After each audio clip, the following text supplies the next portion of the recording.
Hello and welcome back to Buckle Up. I'm Harry King and this is the facelifted Isuzu D-Max, and today I'm going to explain to you why it's my favourite pickup truck. As usual, we're going to start here at the front. Let me talk you through the styling, which is one of the things I like about this vehicle. This facelift brought a slightly new grille design. You get this larger black surround, makes it look a bit more purposeful on the road, but I really like, especially in a contrast colour, how all this styling comes together, and there are various different shades of grey and black across the grille to keep it interesting. It's not just this great big gaping black hole. You also get fog lights on everything but the utility model. You get some underbody protection, which is important if you're going to go off-roading. You also get brilliant approach departure breakover angles. The wading depth is very, very competitive. So this is functional as well as form. But I also do want to call out this paint colour. This is one of the newer paint colours. And I've got to say, even though it's covered in grime and crap, because this is Britain in the winter time and they don't let pickup trucks go to the local car wash, I love how this paint looks, and it really does still look very nice in person, even when it's caked in mud like this, which makes it a good choice for an off-road vehicle because sometimes it will be caked in mud. You can't always be washing it, and don't buy one of these if you're just going to drive it on the pavement. That's a waste of time and money. Go buy a van. Now, down the side, here is somewhere it's good to call out the trim levels of the vehicle. So the Isuzu as standard is available in 4 trim levels. Utility, entry-level model, DL20, DL40, then at the top, the V-Cross, which is what this is. So you get lovely 18-inch alloy wheels. These are wrapped in Dunlop all-terrain tyres. Obviously, it's a pickup truck, so there's not a huge amount going on at the side styling-wise. There is some nice body forming. I do like the silhouette of this truck. It's definitely a truck. Though you will notice it's a little more aerodynamically styled at the front end than some of the current offerings from, say, Ford and VW. This one is also fitted with a Truckman top, though of course to really dig into that we need to go around to the back. So a Truckman top, and you may be wondering, why would anyone bother fitting something like that to a pickup truck? Well, there are a few reasons. Number one, you're going to use this as a tow vehicle, which lots of people do. This is fitted with the tow bar. All 4x4 versions of this truck can tow 3.5 tons. So then you would have your trailer full of things, plus you'd have this covered area for any tools, more valuable things you need, stuff that's not going to get muddy. That does make sense. It can also help with your aerodynamics. This actually has a spoiler and some air vents in it, and that will give you a slight improvement on fuel efficiency just because there's not going to be a kind of vortex of low pressure swirling around the top of the bed. And most importantly, it's just if you have something you want to keep dry and secure. So that could be dogs, that could be your work equipment. There are multiple things.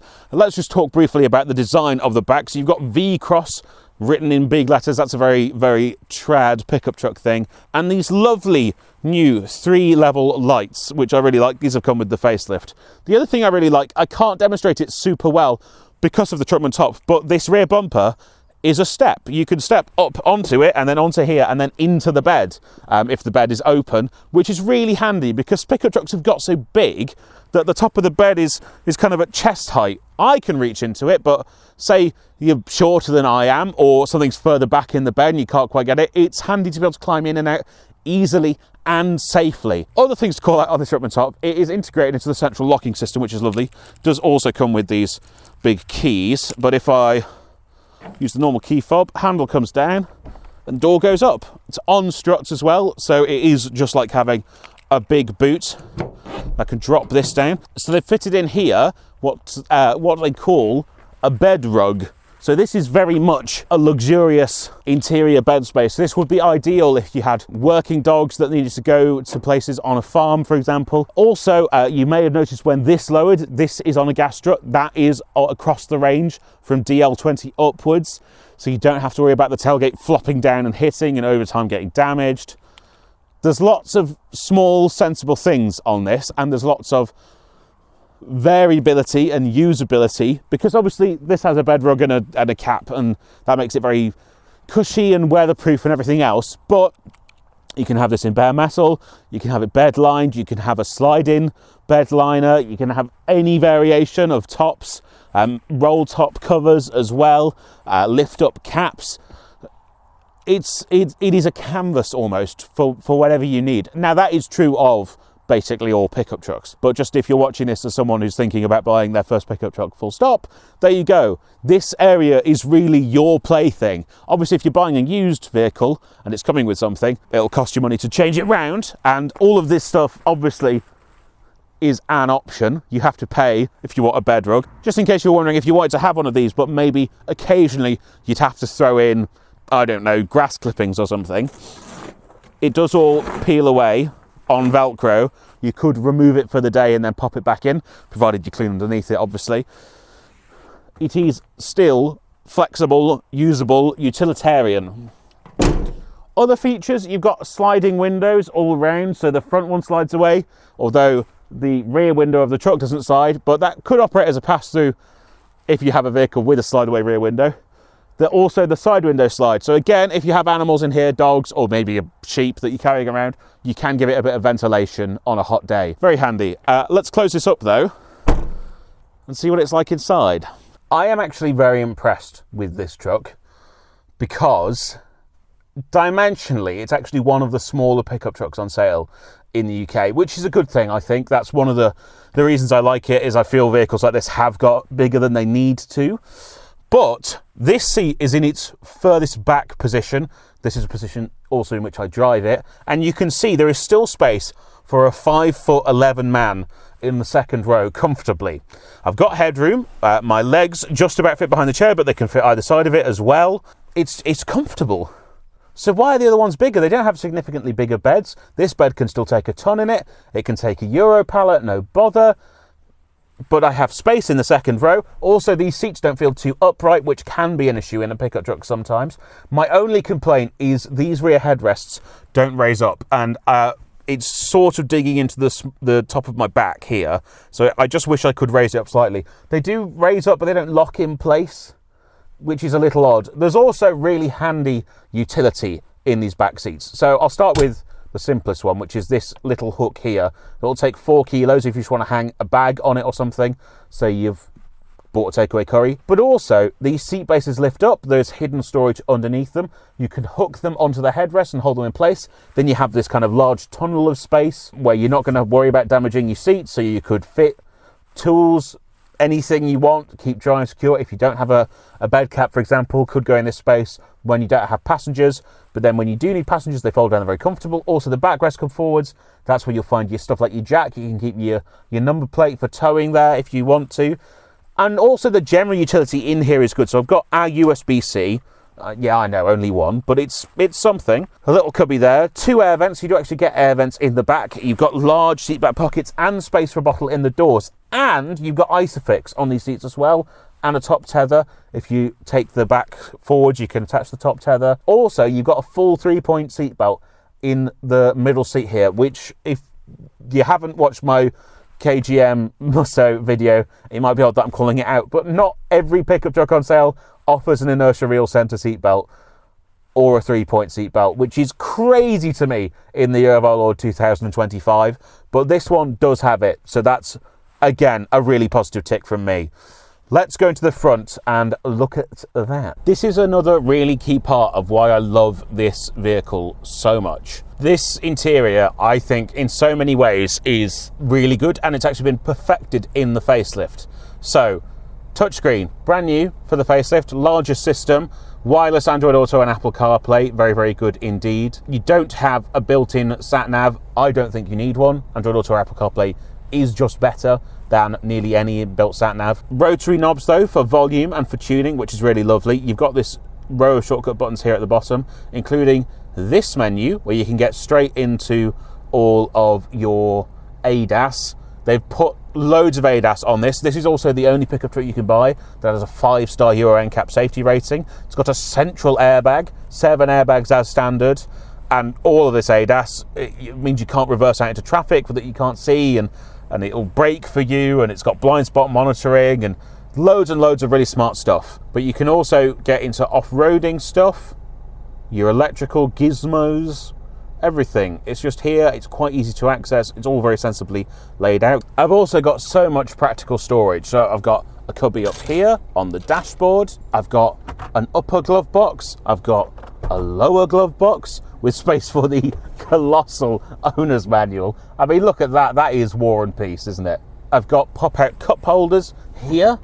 So they're in front of the air vent, which means that it'll keep your drinks hot or cold if you want it to.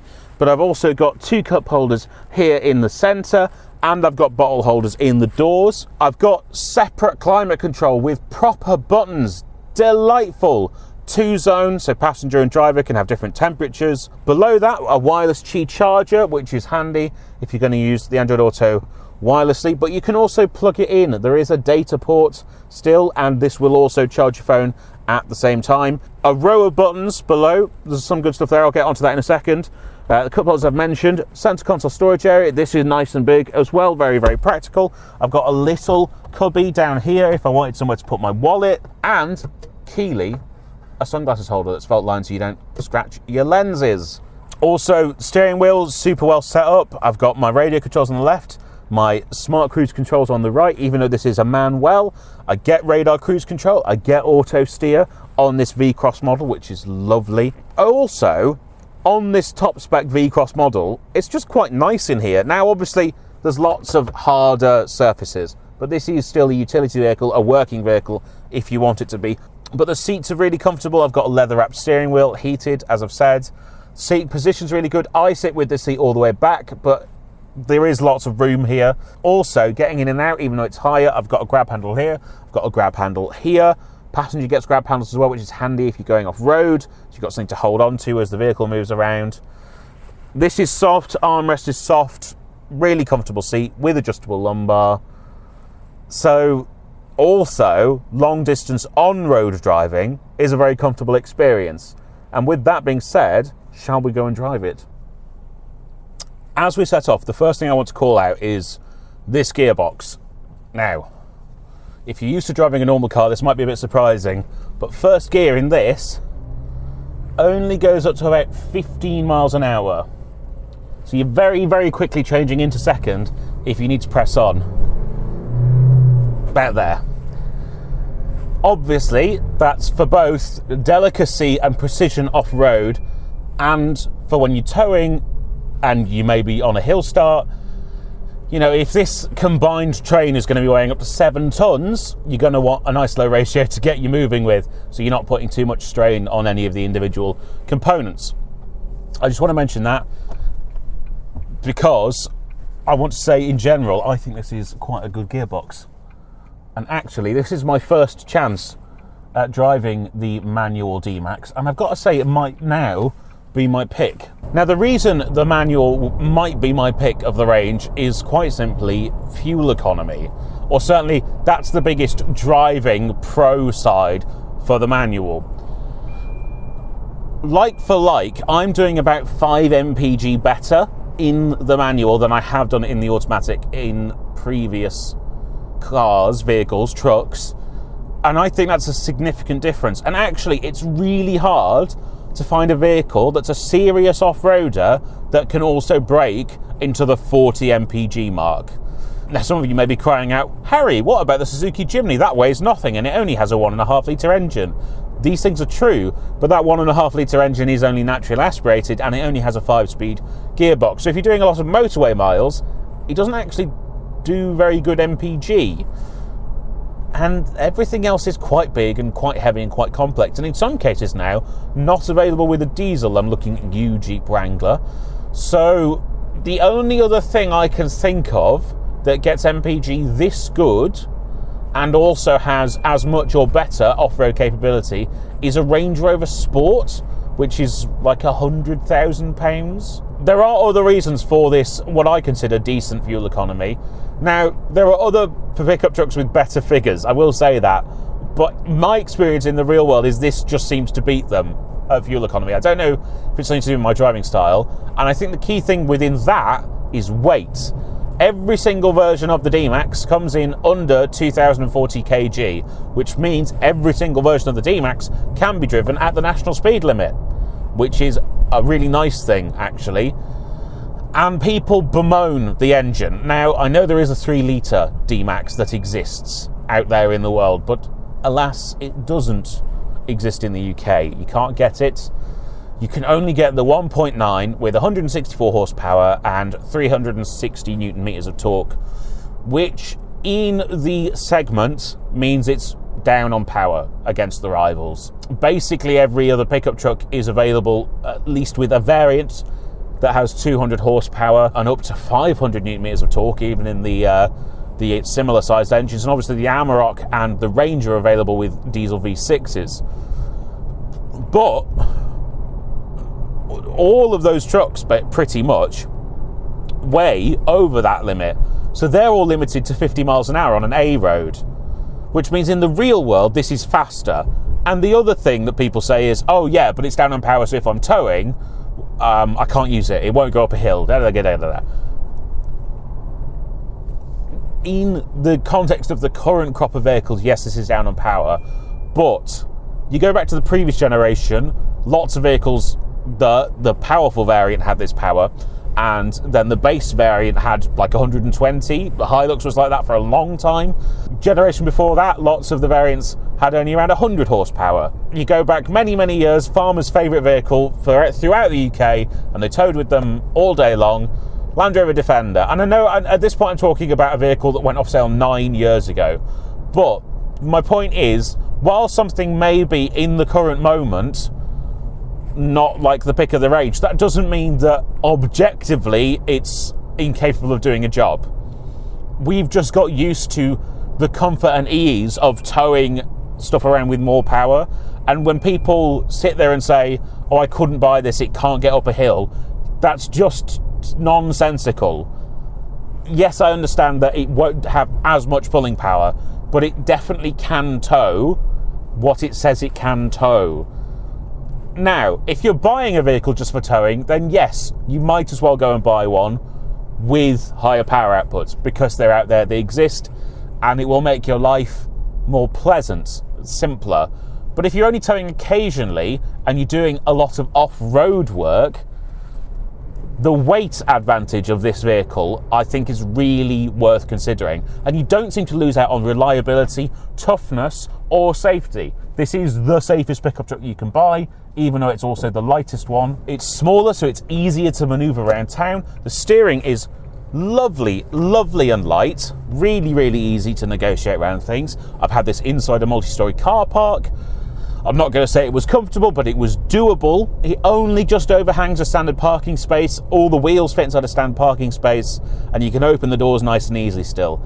There's lots and lots of upsides to the packaging of the vehicle, which is why when I go all things considered, despite the limited engine choice, that's why I think this would be my pick, for me personally. It just seems so versatile and so usable.